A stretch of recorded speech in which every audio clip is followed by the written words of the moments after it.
The knee cut is a classic guard pass that has been used successfully for many years, especially in the gi. But when we try it no gi, a lot of times it feels like we're trying it out of desperation, and it ends up being a very feeble looking guard pass, to use some Danaher lingo for you all.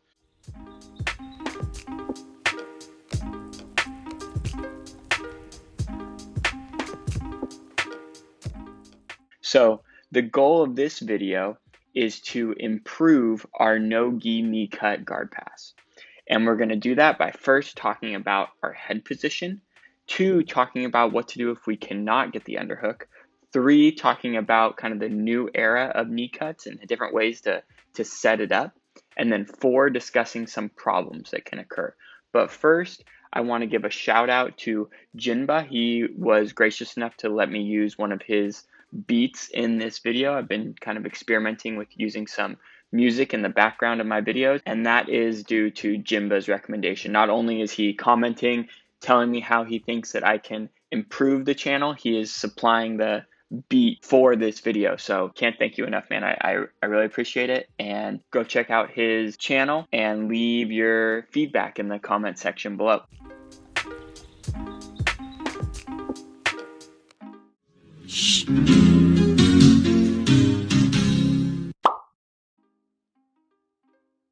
Now, from a best case scenario where we're chest to chest with our opponent, we have an underhook. We have a couple options on where we can place our head. The first option, the most standard option, is to put our head on the same side of our opponent's body as our underhook while we complete the knee cut pass. Our second option is to put our head on the opposite side as our underhook, taking the role of our crossface arm, which frees up our crossface arm to do something else, right? It can be put out for more base like we see in this scenario here. Now, what determines whether our head goes on the same side as our underhook or the opposite side as our underhook is whether or not we can get a crossface. So if we can get a crossface like we see in this scenario here, our head can go directly to the same side as our underhook.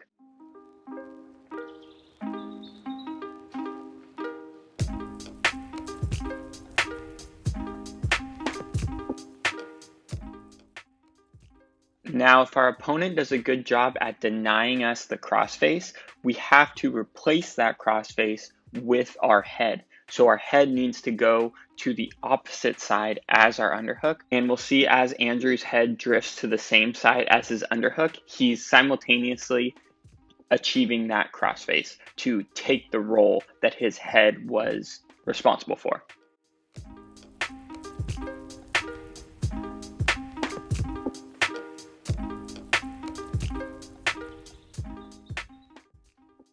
Now, I haven't seen Andrew's instructional on guard passing, but he does this so well that I imagine he talks about it. But if you're subscribed, we've definitely talked about it a few times on this channel, and I'll leave those links in the description below. But I think the major benefit of bringing our head to the opposite side of our underhook, at least initially, is that it shuts down our opponent's ability to use their underhook. By bringing our head to the opposite side of our underhook, we smash their underhook to the ground, making it useless while we work to complete our knee cut.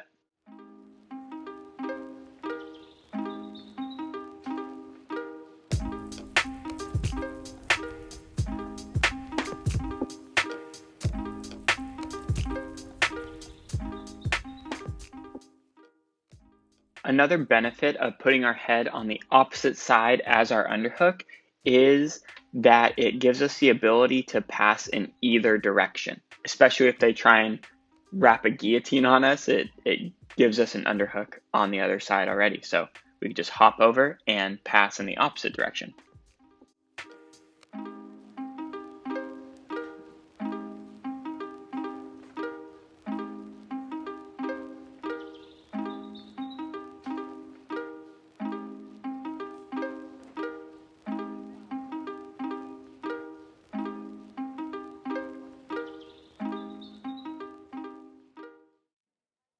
Now, we were just talking about a very ideal scenario where we're able to achieve a chest-to-chest position with an underhook.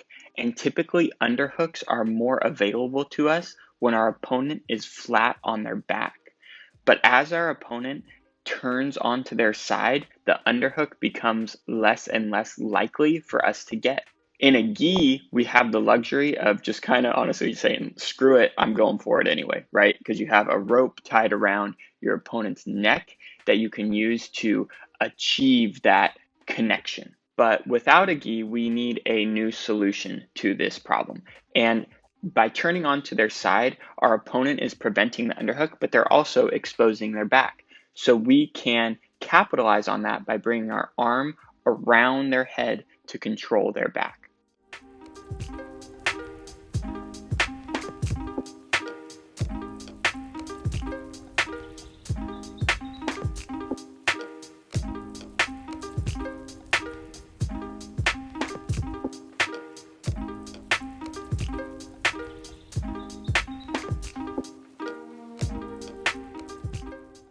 So now we have this beautiful dilemma we can start to pose to our opponent.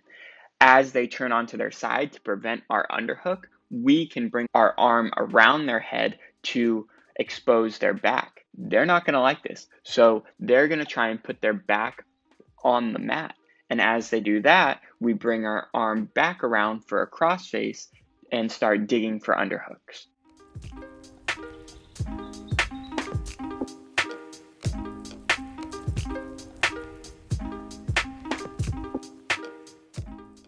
Once we get the underhook, we already have a chest-to-chest position. So now we can work to complete our knee cut, either by having our head on the same side as our underhook, or even switch our head to the opposite side as our underhook to complete the pass.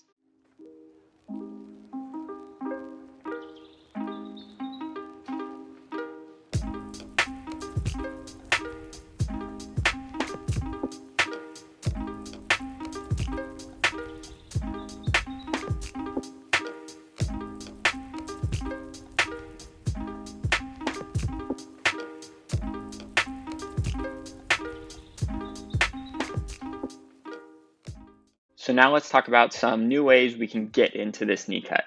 Now, Gordon made this position here fairly popular and uses it a lot to pass the guard.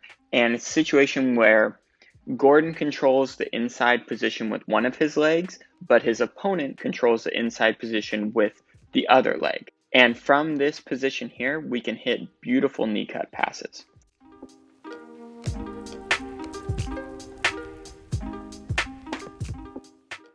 Now in the last clip, Gordon cut this knee across his opponent's center line to pass to his right.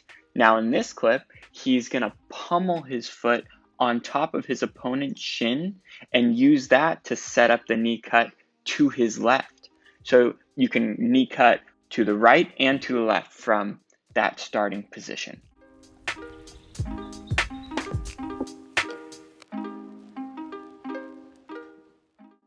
Now, another way to set this up is if you're in this split squat situation and your opponent is being annoying with this little lasso that comes over and prevents you from getting an underhook or chest-to-chest position, you can transition over to that starting position that we saw Gordon in and kind of reboot the knee cut system from there. Another kind of tricky thing you can do is instead of cutting this knee to the ground like a traditional knee cut would be, you can dive your other knee to threaten a pass on your opponent's other side. And that gives you the ability to walk behind their guard to complete the pass.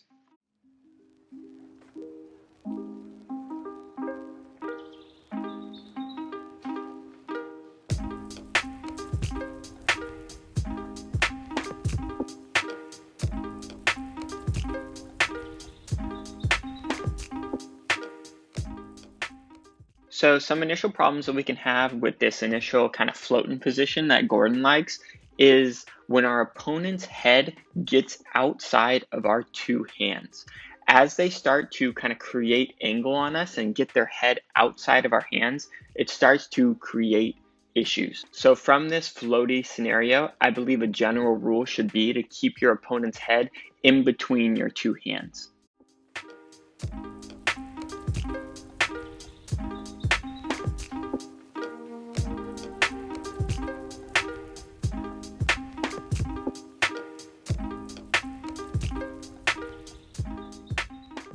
Now, as far as an actual knee cut, the biggest problem we're going to run into is our opponent's ability to push and create distance.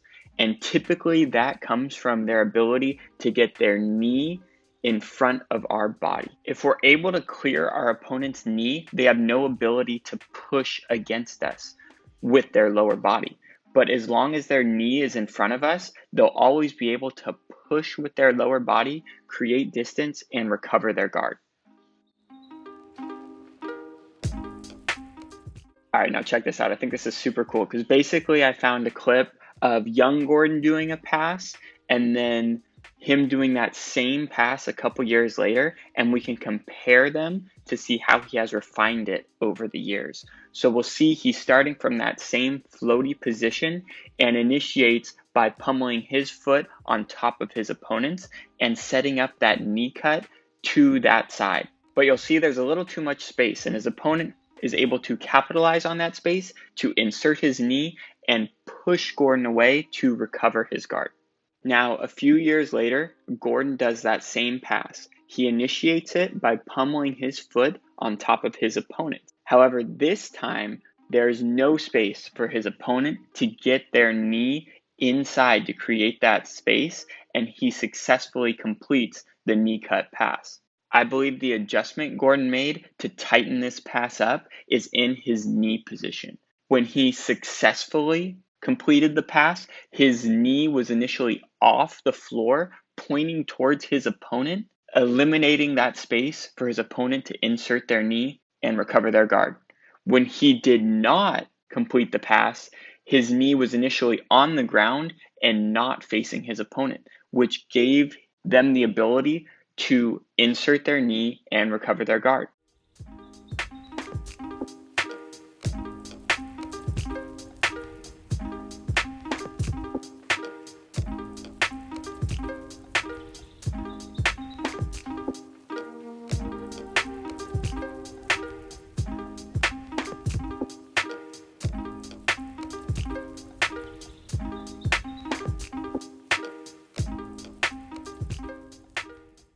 If you guys found this helpful, please consider subscribing. If you're already subscribed, thank you for your support. Please share the video.